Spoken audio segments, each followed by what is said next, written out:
तो क्या आप बोलते भी नहीं हो कि if I am on the mute part.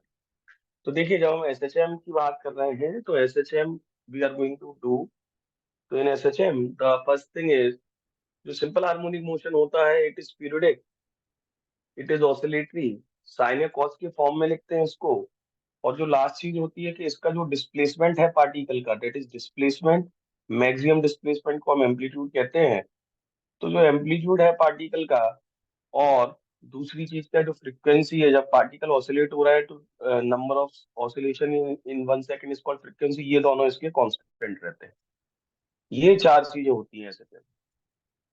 और बेसिकली कभी एसएचएम पता करना हो तो अगर डिस्प्लेसमेंट डायरेक्टली प्रोपोर्शनल है इसके एक्सेलरेशन के, if the displacement is directly proportional to negative times of acceleration, तो यहाँ से पता चल जाता है हमें कि एसएचएम हो रहा है। ठीक है, तो अभी उस पे आएंगे हम। अब जब एक एसएचएम है तो ये उसकी प्रॉपर्टीज होगी। अब एसएचएम हमारे सिलेबस में, जैसे we have discuss before also, कि दो एसएचएम हमारे सिलेबस में, एक सिंपल पेंडुलम वाला और एक स्प्रिंग वाला। वैसे बहुत जगह पर और एसएचएम होता है। अगर अर्थ के अक्रॉस एक टनल बना दे, उसमें एक बॉल डाल दे, तो वहां पे भी एसएचएम होगा। There could be many of the things where the SHM could happen. तो उसमें यही कंडीशन प्रूव होनी है। तो सबसे पहले एक एक से सारे एसएचएम के टर्म्स देखते हैं, फिर आगे बढ़ेंगे। ठीक है, तो the first thing the displacement equation of SHM. तो हम साइन वाली लेते हैं, y equals to A sine omega t. ठीक है, यहाँ omega angular frequency, t instantaneous time is the amplitude maximum displacement, and y is the instantaneous displacement. अलग अलग समय पर पार्टिकल अलग अलग जगह पर होगा। ठीक है, इसमें हम एक चीज और आपको जो सिखा चुके हैं फिर से सीख लीजिए। जब एक साइन वेव बनाते हैं आप, तो ये एक साइन वेव होती है। ये 0 डिग्री, आपको पता है, ये 180 डिग्री मतलब पाई, और ये 360 डिग्री मतलब 2 पाई। तो ये जो मिडवे आता है दैट इज 90 डिग्री, दैट इज पाई/2। और ये होता है बेटा 3 पाई/, दैट इज 270 डिग्री। आप इसी को चाहें, जब एक वेव कंप्लीट होती है तो टाइम पीरियड टी होता है, तो आप इसको टाइम के फॉर्म में भी लिख सकते हैं। मैंने बताया था, आधा टाइम मतलब टी/2, पूरा टाइम मतलब टी, 1/4 टाइम मतलब टी/4, और 3/4 टाइम मतलब 3t/4। तो आप चाहें तो इसको एंगल के फॉर्म में भी लिख सकते हैं, आप इसको टाइम के फॉर्म में भी लिख सकते हैं, जो हमें पता है। ठीक है, इसके बाद this has been a thing. तो इस इक्वेशन को, जो डिस्प्लेसमेंट इक्वेशन है, इसको बहुत फॉर्म में आप लिख सकते हैं। आप sign omega T, omega T होता है थीटा, तो साइन थीटा भी लिख सकते हैं, मतलब ये हमारा एंगल होता है। आप इसको ऐसे भी लिख सकते हैं, ओमेगा की जगह आप 2 पाई अपॉन कैपिटल टी भी लिख सकते हैं, आपको पता है omega equal to 2 pi upon capital. एक और फॉर्म आपको पता है, ओमेगा 2 पाई एफ भी होता है, तो 2 पाई एफ टी भी लिखते हैं। लेकिन ये वाला फॉर्म कभी कभी यूज होगा, ये वाला, और मेन तो हम यही वाला करेंगे जहाँ एंगुलर फ्रीक्वेंसी या एंगुलर वेलोसिटी होती है। तो ओमेगा टी थीटा होता है, omega 2 pi upon capital T भी होता है, ओमेगा 2 पाई एफ भी होता है। ये लीनियर फ्रिक्वेंसी में आ गया, ये टाइम पीरियड में आ गया, ये एंगल में आ गया, ये एंगुलर फ्रिक्वेंसी में आ गया। तो सभी ये these all are the equations of SHM. अब ये अगर एसएचएम की इक्वेशन है, तो यहाँ पर हमें मैक्सिमम वाई मैक्स निकालना है। वाई मैक्स कब होगा? जब साइन ओमेगा टी की वैल्यू मैक्सिमम हो जाएगी। साइन ओमेगा टी मैक्सिमम +1 या -1 होता है। तो +1 या वाई मैक्स की वैल्यू कितनी हो जाएगी? अगर +1 होगा तो प्लस है, और -1 होगा तो माइनस है। This is the maximum value of displacement is called amplitude. और हमेशा याद रखिए, जब कभी एक एसएचएम होता है तो एक मीन पोजीशन होती है और दो एक्सट्रीम पोजीशंस होती है। तो जो मैक्सिमम, जब पार्टिकल अलग अलग समय पर अलग अलग जगह पर होगा, तो जो एक्सट्रीम पोजीशन है, मीन पोजीशन पर डिस्प्लेसमेंट 0 होता है, और एक्सट्रीम पोजीशन पे डिस्प्लेसमेंट मैक्सिमम होता है। मतलब जब अगर एक एसएचएम हो रहा है, तो ये जो आपको मैक्सिमम वाई मिलेगा वो एक्सट्रीम पोजीशन पर मिलेगा। और वाई मिन कब मिलेगा? मिनिमम वैल्यू ऑफ वाई आपको मिलेगी जब ये साइन 0 हो जाएगा। साइन 0 मतलब 0, मतलब मीन पोजीशन पर। मीन पोजीशन पर डिस्प्लेसमेंट 0, और एक्सट्रीम पोजीशन पर डिस्प्लेसमेंट मैक्सिमम होता है। इसके बाद the next thing that is going to come है, जब एक पार्टिकल ऑसिलेट कर रहा है तो अलग अलग समय पर अलग अलग पोजीशन पर है, मतलब इंस्टेंटेनियस डिस्प्लेसमेंट चेंज हो रहा है। डिस्प्लेसमेंट है तो वेलोसिटी होगी, वेलोसिटी ने सच हम निकालते हैं। वेलोसिटी के लिए आप ये जो इक्वेशन है इसको डिफरेंशिएट कर देंगे, dy/dt। जब आप इसको डिफरेंशिएट करेंगे तो ए तो कांस्टेंट है, बाहर आ जाएगा, cos ओमेगा टी का हो जाएगा आपका sin ओमेगा टी। और ओमेगा टी को टी माना है तो इसका फिर से करेंगे तो ओमेगा बचेगा जो मल्टीप्लाई हो जाएगा चेंज हो। ठीक है जी। तो दिस इज वी। वी आ गया ए ओमेगा साइन ओमेगा टी। लेकिन इसको एक और फॉर्म में हमने कन्वर्ट किया था। हम ये साइन थीटा है, हम साइन थीटा को क्या लिख सकते हैं, √1 - cos² थीटा। क्यों लिख रहे हैं, क्योंकि हमें इस v की इक्वेशन को y के फॉर्म में लिखना है। ये आ गया। अब cos ओमेगा टी की वैल्यू कहाँ से निकाल सकते हैं? साइन ओमेगा टी, सॉरी एक गलती हो गया हमसे। बेसिकली बेटा जब आप डिफरेंशिएट करोगे तो साइन थीटा का जो डिफरेंशियल होगा वो cos ओमेगा टी आएगा, cos ओमेगा टी। ठीक है, it is cos omega T. तो वेलोसिटी है e omega cos omega T. अब cos थीटा को क्या लिख सकते हैं, 1 - sin² theta. This will be the form. ये होगा 1 - sin² थीटा। ठीक है।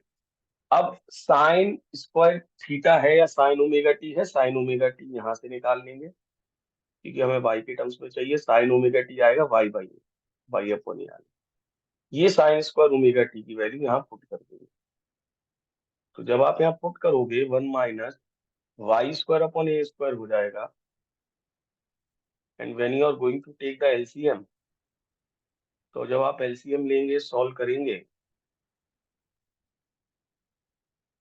तो ये v का जो रिजल्ट आएगा वो ओमेगा √a² - y² हो जाता है। This is velocity in SHM. ये फॉर्मूला ज्यादा इंपॉर्टेंट है।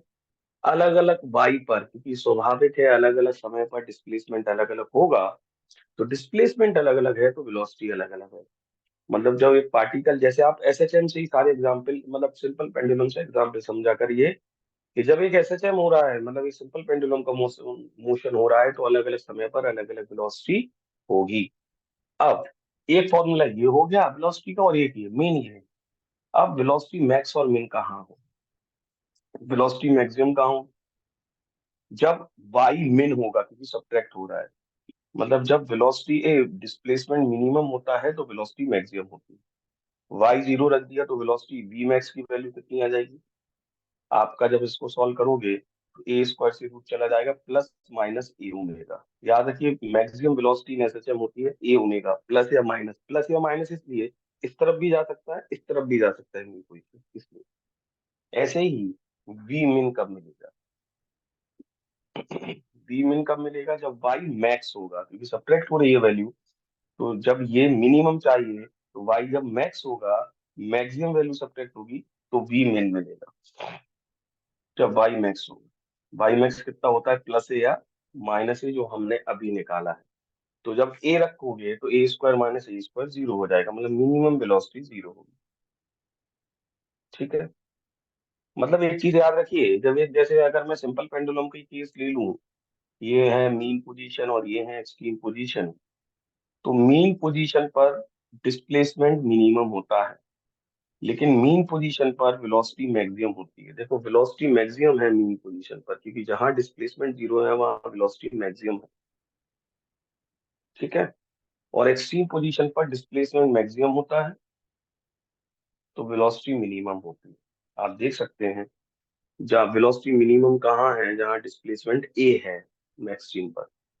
क्योंकि यार क्या होता है, जब एक एसएचएम होता है तो एक्सट्रीम पोजीशन पे पार्टिकल रुका हुआ होता है, क्योंकि उसे वापस आना होता है, इसलिए वहां पर वेलोसिटी जीरो होती है। ठीक है। अब तीसरी चीज निकालेंगे, दैट इज एक्सेलरेशन। जब हम यही ये जो इक्वेशन है वेलोसिटी की, इसको एक बार और डिफरेंशिएट कर देंगे तो एक्सेलरेशन को हम अल्फा से शो करेंगे। कुछ बुक्स में कैपिटल ए से शो करते हैं एक्सेलरेशन को, मैं अल्फा से शो करूंगा। ठीक है, आप कैपिटल ए से भी कर सकते हैं क्योंकि स्मॉल ए हमने एम्पलीट्यूड के लिए ले लिया। अच्छा, जब आप एक्सेलरेशन निकालेंगे तो क्या करेंगे आप, एक बार ये जो है इसको फिर से डिफरेंशिएट कर देंगे वेलोसिटी को dv/dt, that is d/dt। Velocity की वैल्यू क्या है बेटा, ए ओमेगा कॉस ओमेगा टी।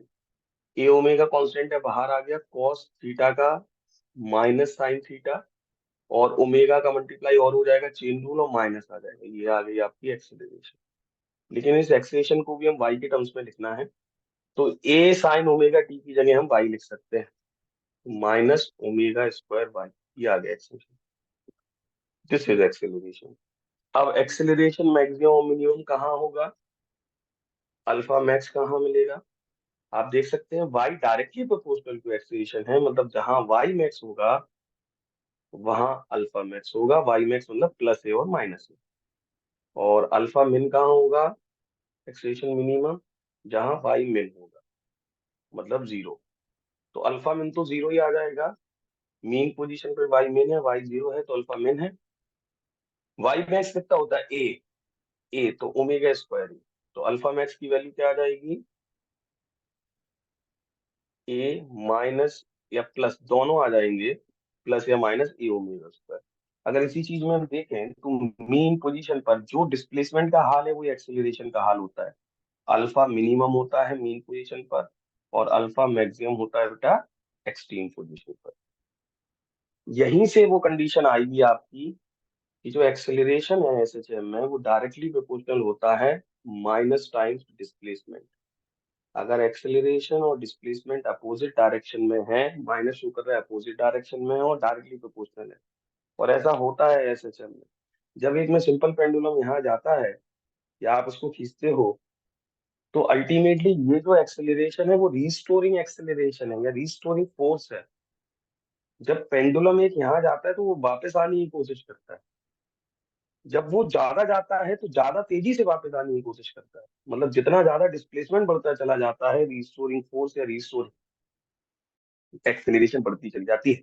लेकिन आप देखिए डिस्प्लेसमेंट यहाँ है और एक्सेलरेशन यहाँ है, अपोजिट डायरेक्शन में ना, जब आप यहाँ खींच रहे हैं तो यहाँ आना चाह रहा है, जब इस तरफ जा रहा है तो यहाँ आना चाह रहा है, मतलब दोनों केसेस में वापस आना चाह रहा है जब डिस्प्लेसमेंट यहाँ है। मतलब कभी भी ऐसा जब होता है तो जो डिस्प्लेसमेंट है और एक्सेलरेशन है वो अपोजिट डायरेक्शन में है। माइनस ये शो करता है कि डिस्प्लेसमेंट जितना ज्यादा होता है उतना ज्यादा आपका एक्सेलरेशन होता है। ठीक है, तो these are the three things. इनके ग्राफ देखते हैं एक बार। जब हम इनके, अच्छा पहले एक और कंसेप्ट देख लेते हैं इसकी, एनर्जी। एनर्जी इन से जब एक पार्टिकल ऑसिलेट कर रहा है, जैसे स्प्रिंग में भी देख सकते हैं आप, स्प्रिंग है मीन पोजीशन है, एक्सट्रीम पे गई फिर मीन पे आ गई फिर कंप्रेस हुई एक्सट्रीम, चाहे स्प्रिंग हो चाहे सिंपल पेंडुलम। दोनों केसेस में जब आप इसको देखेंगे तो पार्टिकल ऑसिलेट हो रहा है, ठीक है। तो वेलोसिटी है पार्टिकल के पास, मतलब काइनेटिक एनर्जी। अब जब सिंपल पेंडुलम के केस में देखोगे तो ग्रेविटेशन पोटेंशियल एनर्जी, और स्प्रिंग के केस में देखोगे तो इलास्टिक पोटेंशियल एनर्जी। मतलब जब एक पार्टिकल ऑसिलेट करता है तो चौथी चीज हम उसकी एनर्जी ऑफ इन एसएचएम निकालेंगे। एनर्जी मतलब टोटल एनर्जी निकालेंगे, मतलब काइनेटिक होगी और पोटेंशियल होगी, दोनों होगी। ठीक है, काइनेटिक एनर्जी बड़ा आसान है निकालना, half m v square. V की वैल्यू आपके पास है, अभी हमने निकाला था, वी इक्वल टू क्या था एसएचएम में, omega root of A square minus y square. इसका स्क्वायरिंग कर दीजिए तो आ जाएगा ओमेगा स्क्वायर ब्रैकेट में A square minus y square. ये आपकी काइनेटिक एनर्जी आ गई। पोटेंशियल एनर्जी निकालने का सीधा तरीका बताता हूँ, फिर एक डेरिवेशन भी करवाया था हमने, तो वो आप डेरिवेशन करना है, आपको इम्पोर्टेंट। सीधा तरीका ये बताया था, हाफ लिखो एम लिखो ओमेगा लिखो, ए स्क्वायर और माइनस हटा दो मतलब सिर्फ y square. This is potential energy. वैसे पोटेंशियल एनर्जी का आप डेरिवेशन कैसे करोगे, आप हमेशा याद रखिए पोटेंशियल एनर्जी किससे आती है, अमाउंट ऑफ वर्क डन से आती है। तो वर्क डन कैसे आएगा, integration of force into displacement. जब पार्टिकल ऑसिलेट कर रहे हैं आप, तो डिस्प्लेसमेंट जैसे हमने डी वाई मान लिया, छोटा सा डिस्प्लेसमेंट है। इसके बाद आप एक जगह से जब दूसरी जगह पार्टिकल जा रहे हैं तो फोर्स क्या है, फोर्स हमारा होता है M into alpha, alpha means acceleration. लेकिन ये देखिए जब आप एक पार्टिकल को यहाँ से यहाँ ले जा रहे हैं, यहाँ से यहाँ ले जा रहे हैं, तो अब ये आ गया M alpha D Y. Acceleration की वैल्यू क्या है हमारी, अभी हमने निकाली। What is acceleration, general formula minus omega square Y, minus omega square, minus ले लेंगे ओमेगा स्क्वायर वाई ले लिया और डी वाई ले लिया। ठीक है, तो ये माइनस जो है, अब इंटीग्रेट कर देंगे बस आप इसको, माइनस जो है वो बाहर ले लेंगे, M constant omega constant, Y D Y का वाई स्क्वायर अपॉन टू आएगा, तो आपका आंसर यही आ जाएगा, M omega square Y square upon two. Integrate करके देख लेना। ठीक है, we have done this thing in the class also. तो काइनेटिक एनर्जी है, पोटेंशियल है, दोनों को जोड़ो। जब आप दोनों एनर्जी को जोड़ोगे तो टोटल एनर्जी जो है वो कितनी आएगी? जब आप इन दोनों को जोड़ोगे तो टोटल एनर्जी आ जाएगी, क्या बचा रह जाएगा बेटा? हाफ, नहीं सॉरी, कितना बचा रह जाएगा? हाफ एम ओमेगा, हाँ, हाफ एम ओमेगा स्क्वायर ए स्क्वायर। आपने एक चीज देखी, यहाँ वाई नहीं आ रहा है, a constant, omega constant, mass constant, हाँ, टोटल एनर्जी कैसी है? कांस्टेंट, मतलब कंजर्वेशन ऑफ एनर्जी। मतलब जब एक एसएचएम होता है, चाहे यहाँ से यहाँ हो रहा है, चाहे यहाँ से यहाँ हो रहा है, जब एक एसएचएम होगा बेटा, तो मीन, अच्छा अब एक चीज देखिए, काइनेटिक एनर्जी कहाँ मैक्स होगी? मीन जहाँ वेलोसिटी मैक्स और मिन होगी। मतलब यहाँ काइनेटिक मैक्स होगी और यहाँ काइनेटिक मिन होगी, आप निकाल के देख सकते हो। पोटेंशियल कहाँ मैक्स और मिन होगी? जहाँ डिस्प्लेसमेंट मिन और मैक्स होगा, मतलब इस पॉइंट पर पोटेंशियल मिन होगी और इस पॉइंट पर पोटेंशियल मैक्स होगी। आप करके भी देख सकते हैं। जब यहाँ आप उसको जो किसी चीज को जब ऐसे खींचते हैं तो एक्सट्रीम पोजीशन पर बॉडी रुकी हुई होती है, ठीक है। जैसे एक ऐसे ले जाते हैं, ऐसे ऐसे जब ले गए या स्प्रिंग को खींचा, रुकी है मतलब काइनेटिक जीरो है इस पॉइंट में, एक्सट्रीम का। तो पूरी कौन सी एनर्जी, जितना आपने वर्कडन किया खींचने में, वो किस में चली गई? पोटेंशियल में।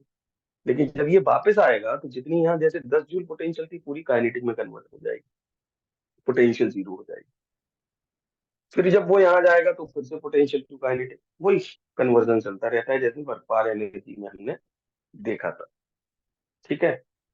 टोटल एनर्जी कांस्टेंट, ये भी कभी कभी पूछ लेते हैं, ठीक है, इन एसएच। इसके बाद द नेक्स्ट, इसके ग्राफ तीनों के, डिस्प्लेसमेंट का, वेलोसिटी का, इसकी ट्रिक सिखाई थी आपको, एक्सेलरेशन का। वाई एक ही पे बनाएंगे, वेलोसिटी और अल्फा एक्सेलरेशन। वैल्यूज सेम लेनी है फिर बनाने, चार वैल्यूज वही लेते हैं हमेशा।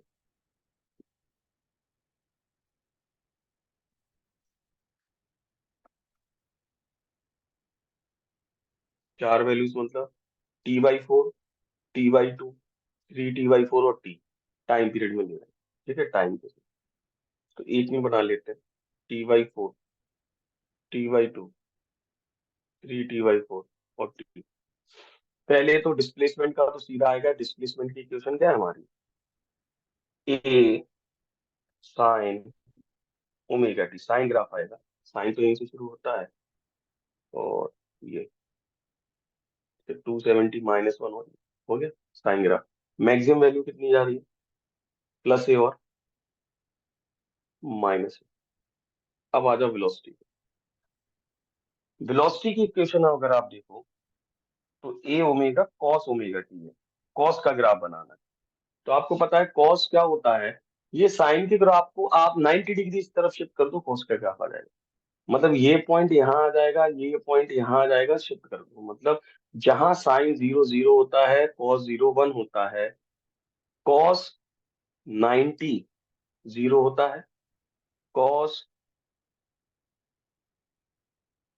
कितना, सॉरी, हाँ 90 180, कॉस 180 -1 होता है, कॉस 270 0 होता है, और कॉस 360 फिर से +1 होता है। आप जोड़ दीजिए, ये वाली, ठीक है, आप चाहो तो इसको कॉस कर। मैक्सिमम वैल्यू क्या है? ए ओमेगा, देख सकते हैं आप, वेलोसिटी की मैक्सिमम वैल्यू ए ओमेगा, ठीक है। नेक्स्ट, एक्सेलरेशन का, एक्सेलरेशन की इक्वेशन क्या थी अल्फा की? साइन में थी -ए ओमेगा स्क्वायर साइन ओमेगा। तो ये तो साइन का ही है ना, लेकिन माइनस साइन का ग्राफ है, साइन से माइनस साइन बना रहे हैं, मतलब इसको एग्जैक्टली इन्वर्ट बना दी।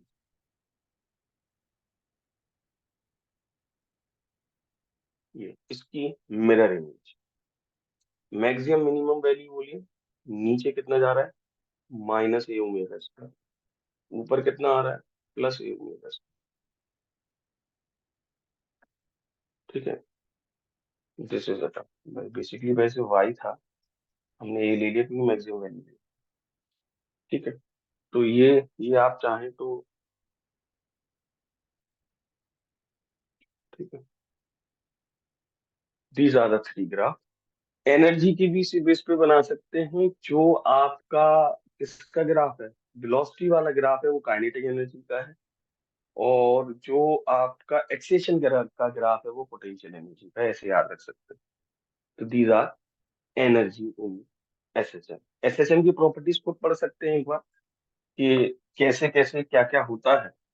तो we are just going to elaborate. हमने मिनिमम मैक्सिमम पॉइंट्स देख लिए जो इंपॉर्टेंट पॉइंट। अच्छा, एक और हेडिंग होती है इसमें कि एक्सेल मतलब जो एसएचएम है, एसएचएम एज प्रोजेक्शन ऑफ, ये तो नहीं पढ़ाया था मैंने पहले। SHM as projection of diameter of circular motion. मतलब जब एक सर्कुलर मोशन हो रहा है,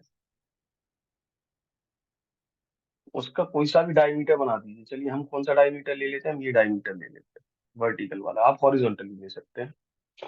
एक पार्टिकल सर्कुलर मोशन कर रहा है, उस पार्टिकल का, जैसे मान लीजिए पार्टिकल यहाँ था, तो इस डायमीटर पे प्रोजेक्शन क्या आएगा। जब पार्टिकल यहाँ था तो उसका इस डायमीटर पे प्रोजेक्शन क्या आएगा, यहाँ। जब पार्टिकल यहाँ था तो इस पे प्रोजेक्शन आएगा यहाँ। जब पार्टिकल यहाँ आ गया तो प्रोजेक्शन यहीं। जब पार्टिकल मान लीजिए यहाँ आ गया तो इस डायमीटर पे प्रोजेक्शन यहाँ। जब यहाँ आ गया तो यहाँ। जब यहाँ आ गया तो प्रोजेक्शन यहाँ। फिर यहाँ आ गया तो यहाँ। फिर से यहाँ आया वापस तो प्रोजेक्शन यहाँ। जब यहाँ आ गया तो यहाँ। मतलब देखिए, हम कुछ नहीं कर रहे हैं। ये जो डायमीटर है, जब एक पार्टिकल सर्कुलर मोशन कर रहा है, उस जहां जहां पार्टिकल है उसका प्रोजेक्शन ले रहे हैं डायमीटर। तो आप देख सकते हैं, if you are going to take the projection, देखना आप यहां से जब पार्टिकल यहां तक चला, तो प्रोजेक्शन कहां से कहां तक चला, यहां से लेके यहां तक चला। चला कि नहीं, यहाँ से प्रोजेक्शन यहां तक पहुंच गया। फिर यही पार्टिकल जब यहां से यहां तक आया, पार्टिकल यहां से यहाँ आया, तो यही प्रोजेक्शन उतर के फिर से यहाँ से यहाँ आ गया, आगे। फिर ये पार्टिकल जब यहाँ से यहाँ आया तो प्रोजेक्शन ऊपर से नीचे आ गया। देखो यहाँ से लेके यहाँ तक आ गया प्रोजेक्शन। फिर जब पार्टिकल यहाँ से यहाँ गया, यहाँ गया, तो ये प्रोजेक्शन फिर यहाँ आ गया। मतलब एक चीज आप गौर करो, जब ये पार्टिकल ऐसे घूम रहा है, ठीक है, तो इसका प्रोजेक्शन पहले ऊपर गया, फिर नीचे गया, फिर ऊपर। ये मान लीजिए हमारी मीन पोजीशन है। तो जो प्रोजेक्शन है along the diameter of this particle, वो एसएचएम मोशन हो रहा है कि नहीं हो रहा है, to motion, pro motion, to motion. जब ये पार्टिकल ऐसे घूमेगा तो इस डायमीटर पे इसका प्रोजेक्शन जो है वो एक एसएचएम मोशन कर रहा है। तो दैट्स वाई ये कहा जाता है, that is if you will take the projection of diameter of a circular motion, it will be a SHM. अच्छा, यहाँ से फायदा क्या है, एक चीज है वो तो बता देते हैं। जब एक ये है, ये मीन पोजीशन मान लीजिए ये वाला प्रोजेक्शन ले रहे हैं, ठीक है बेटा, इस पर। तो मान लीजिए पार्टिकल यहाँ पर है, यहाँ मीन मतलब यहाँ से माना पार्टिकल शुरू हुआ, यहाँ है तो एक जनरल ये है, कितने एंगल पर है, थीटा एंगल पर। तो इसका प्रोजेक्शन कहाँ आएगा, यहाँ। ये मीन पोजीशन है, यहाँ है, तो ये प्रोजेक्शन का जो डिस्प्लेसमेंट है उसे वाई मान लीजिए, ठीक है। ये क्या है बेटा हमारा, ये पार्टिकल मतलब मान लीजिए ये रेडियस जो है जिससे ये पार्टिकल ऑसिलेट कर रहा है, रेडियस को ए मान लीजिए, ठीक है। अब ये जो वाई है इसकी वैल्यू निकालनी, तो एक चीज समझो, ये थीटा है तो ये एंगल क्या होगा, ऑल्टरनेट एंगल्स होंगे, थीटा होगा। ये वाला ट्राइंगल उठा लो, ये वाला, ये ये ये ये एंगल क्या है, थीटा। ये क्या है, वाई। ये क्या है, ए। आप, अच्छा, और जब पार्टिकल ये ऑसिलेट कर रहा है तो एंगुलर वेलोसिटी होगी, उसे ओमेगा मान लिया, वो बाद में रख देंगे। चलो, आप यहां से एक काम करिए, साइन थीटा निकालिए। साइन थीटा क्या होगा, परपेंडिकुलर अपॉन हाइपोटेन्यूज। वाई की वैल्यू क्या आ गई, ए साइन थीटा। थीटा की जगह आप क्या रख सकते हैं, आपको पता है ओमेगा टी रख सकते हैं। ये एसएचएम की इक्वेशन आ गई। तो जो projection of a particle on the diameter when it is performing the circular motion will give the value equation of SHM। ये एसएचएम की इक्वेशन आ जाती है। तो थोड़ा याद रखना, बाई चांस पूछ सकते हैं। आगे देखिए, now we will see the different types of SHM. दो है हमारे में जिनको प्रूव भी करना होता है, तो वो हम दोनों देखेंगे। द फर्स्ट इज जो पहला एसएचएम है वो है बेटा सिंपल पेंडुलम।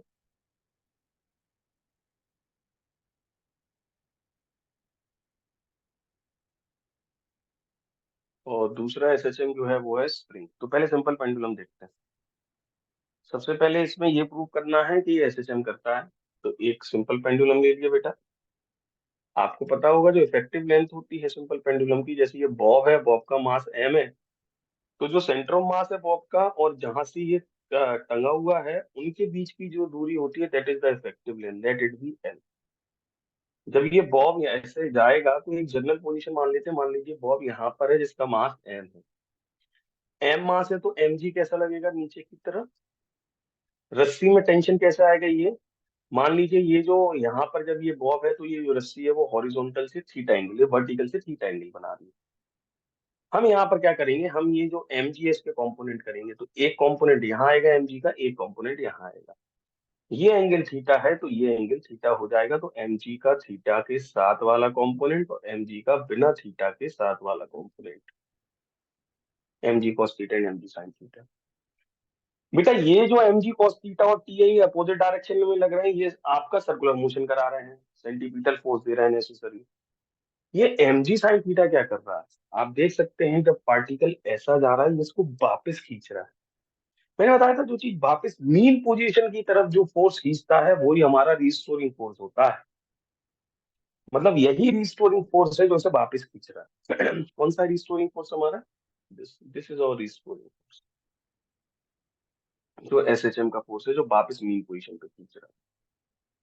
तो रिस्टोरिंग फोर्स, हम एक्सटर्नल फोर्स यहाँ लगा रहे हैं, रिस्टोरिंग फोर्स अपोजिट लग रहा है, तो माइनस टाइम्स ले लेंगे, minus M G sine theta. ठीक है, पहले सबसे पहले रिस्टोरिंग फोर्स पता कर लिया, एफ मान लिया। अब एक्सटर्नल फोर्स के अपोजिट डायरेक्शन में इसलिए माइनस ले लिया। दूसरी चीज, ये साइन थीटा हमने माना था, इसकी वैल्यू निकालनी है। तो देखिए जब आप यहाँ था पार्टिकल, यहाँ आ गया, ये मान लीजिए डिस्प्लेसमेंट एक्स है। ठीक है, आप वाई भी मान सकते हैं, आप ऊपर ये थीटा है, ये 90 हो गया। ठीक है, ये लेंथ एल है।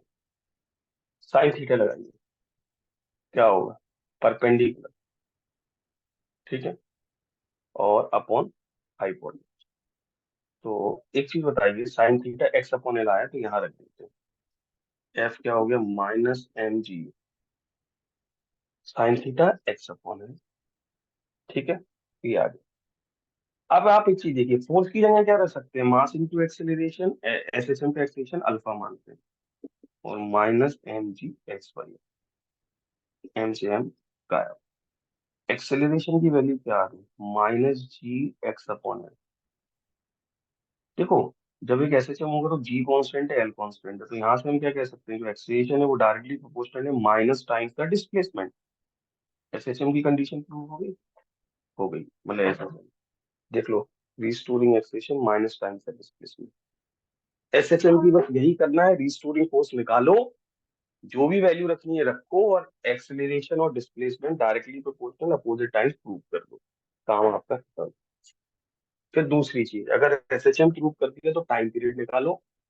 अच्छा मैं आपको बताना भूल गया, टाइम पीरियड ऑफ एसएचएम का जनरल फॉर्मूला होता है 2 pi root of displacement upon acceleration. जो भी आपका डिस्प्लेसमेंट है और जो भी आपका एक्सेलरेशन है, डिस्प्लेसमेंट एक्स से भी शो कर सकते हैं, वाई से भी, जैसे हमने एक्स से शो किया डिस्प्लेसमेंट, और एक्सेलरेशन अल्फा से किया। ये हमेशा टाइम पीरियड, ये हम ड्राइव भी कर सकते हैं, फॉर्मूला वहीं से आता है। T equal to 2 pi upon omega होता है ना, ओमेगा 2 पाई अपॉन टी होता है, तो 2 पाई अपॉन ओमेगा होता है। और आपको पता है एक्सेलरेशन के केस में अल्फा क्या होता है, minus omega square Y displacement. तो यहाँ से माइनस तो सिर्फ डायरेक्शन शो कर रहा है, अगर हटा दे तो ओमेगा की वैल्यू यहाँ से क्या आती है बेटा, root of alpha upon Y क्या आती है, ये वैल्यू यहाँ पुट कर देते हैं, 2 pi root of alpha upon Y, तो उल्टा हो जाएगा वाई अपॉन अल्फा। आ गया फॉर्मूला, डिस्प्लेसमेंट अपॉन एक्सेलरेशन। तो आप सीधा याद रखेंगे। तो अब हम टाइम पीरियड निकालते हैं। चलिए, क्या आएगा टाइम पीरियड, 2 पाई डिस्प्लेसमेंट एक्स अपॉन अल्फा निकालना है, वाई अपॉन अल्फा या एक्स, अब यहाँ से एक्स अपॉन अल्फा इस वाली इक्वेशन से एक्स अपॉन अल्फा क्या आएगा, क्या आएगा, X upon alpha L upon G. Minus को निगलेक्ट करेंगे तो इसमें डायरेक्शन शो कर रहा है, तो एल अपॉन जी रख दीजिए। टाइम पीरियड का फॉर्मूला आ गया, time period equals to T equals to 2 pi root L upon G. This has been a formula of time period. अब जी से कैसे चेंज होता है ये आपको देखना है इसमें। और मास पे डिपेंड ही नहीं कर रहा, बॉब के मास पे डिपेंड नहीं करता, लेंथ पर, इफेक्टिव लेंथ पर डिपेंड करता है। और जो दूसरी चीज है वो किस पे डिपेंड करता है बेटा, acceleration due to gravity, does not depend on the mass. Mass पे डिपेंड नहीं करता। ठीक है, चलिए। तो this has been the simple pendulum case. Next that is going to come is spring. Horizontal और वर्टिकल दोनों स्प्रिंग रहेंगे, दोनों स्प्रिंग देखिए। We are going to see, sorry, पहले हॉरिजॉन्टल स्प्रिंग देखिए। वर्टिकल इसी सेम रिजल्ट आएंगे, इसलिए वर्टिकल इसी से हो जाएगी। हॉरिजॉन्टल एक स्प्रिंग है, ये एक मास अटैच है, ये मेन पोजीशन है। आपने एक्सटेंड खींच दिया इस मास को, मान लीजिए यहाँ तक आ गया। आपने एक्सटर्नल फोर्स लगाया जिसके कारण एक रीस्टोरिंग फोर्स एफ जनरेट हुआ, जिसकी वैल्यू अगर डिस्प्लेसमेंट कितना है यहाँ से यहाँ तक खींचने का एक्स, तो रीस्टोरिंग फोर्स माइनस के एक्स आएगा, आएगा अपोजिट डायरेक्शन में। तो एफ की वैल्यू क्या आ गई, माइनस, रीस्टोरिंग फोर्स मिल गया हमें, यही तो चाहिए होता है हमेशा, माइनस के एक्स। चलो, ये आ गया आपका रीस्टोरिंग फोर्स आ गया। ठीक है बेटा, एफ इक्वल्स टू माइनस के एक्स। चलिए, अब रीस्टोरिंग फोर्स को क्या लिख सकते हैं, एम इंटू अल्फा माइनस के एक्स। अल्फा की वैल्यू निकालिए, माइनस के एक्स अपॉन एम। जब एक स्प्रिंग है तो के कांस्टेंट और मास कांस्टेंट, तो यहाँ से alpha is directly proportional to minus times of displacement. आगे इक्वेशन एसएसएम की आ गई, डिस्प्लेसमेंट और एक्सेलरेशन अपोजिट टाइम से, एसएसएम प्रूव हो गया। क्या निकालना है, time period. Formula 2 pi root of displacement कितना है एक्स, एक्सेलरेशन कितना है अल्फा, एक्स अपॉन अल्फा निकालना। एक्स अपॉन अल्फा क्या आएगा, एम अपॉन के आएगा, आएगा। फॉर्मूला बन गया, time period of a spring 2 pi root M by, ये पूछ सकते हैं। सेम केस टाइम पीरियड, अच्छा देखिए, मास बढ़ने पर टाइम पीरियड बढ़ जाएगा और के बढ़ने पर टाइम पीरियड घट जाएगा। ठीक है, this has been a case of horizontal spring. अच्छा, अब इसमें एक और केस आता है कि दो स्प्रिंग्स को हॉरिजॉन्टल और वर्टिकली कनेक्ट किया, मतलब sorry, series of parallel combination करेंगे। हॉरिजॉन्टल स्प्रिंग में सीरीज कॉम्बिनेशन और पैरेलल कॉम्बिनेशन। सीरीज मतलब कैसे पता चलेगा, एक स्प्रिंग आई फिर दूसरी स्प्रिंग आ गई, मास बाद में आएगी। ठीक है, पहली स्प्रिंग का स्प्रिंग कांस्टेंट K1, दूसरी स्प्रिंग का स्प्रिंग कांस्टेंट K2, फिर मास है। ये सीरीज कनेक्शन। आपने इसको खींचा, ठीक है, मान लीजिए इसको एक्सटेंड जब किया, तो जो ओवरऑल डिस्प्लेसमेंट है वो x है। ठीक है, फोर्स कितना लगाया खींचने पे, F। तो हमने आपको क्या बताया था कि पहली स्प्रिंग है, जब सीरीज में जो फोर्स लगता है दोनों स्प्रिंग पर वो कैसा लगता है, फोर्स सेम लगेगा, जो रीस्टोरिंग फोर्स आएगा, लेकिन डिस्प्लेसमेंट अलग होगा। ये x1 खींची और ये मान लीजिए x2 खींची, तो यहाँ से F पहली का स्प्रिंग फोर्स क्या आएगा, माइनस के एक्स, मतलब माइनस K1 x1, दूसरी का F -K2 x2। अब दोनों स्प्रिंग को हमें क्या मानना है बेटा, एक स्प्रिंग माननी है। तो अगर दोनों को एक स्प्रिंग मान लिया तो क्या होगा डायग्राम, दोनों को एक मान लिया, ओवरऑल स्प्रिंग कांस्टेंट के, ओवरऑल डिस्प्लेसमेंट क्या होगा x, और ओवरऑल फोर्स क्या होगा F। तो इसका क्या आएगा, F इक्वल टू माइनस के एक्स। अब मुझे पता है कि टोटल डिस्प्लेसमेंट अगर x खिंच रहा है तो x1 प्लस x2 के बराबर होगा, तो x इक्वल टू क्या है, x1 प्लस x2। अब x1 की वैल्यू यहाँ से रख दो, क्या ये minus F upon K1, x2 की value minus F upon K2, और x की वैल्यू यहाँ से माइनस एफ अपॉन के।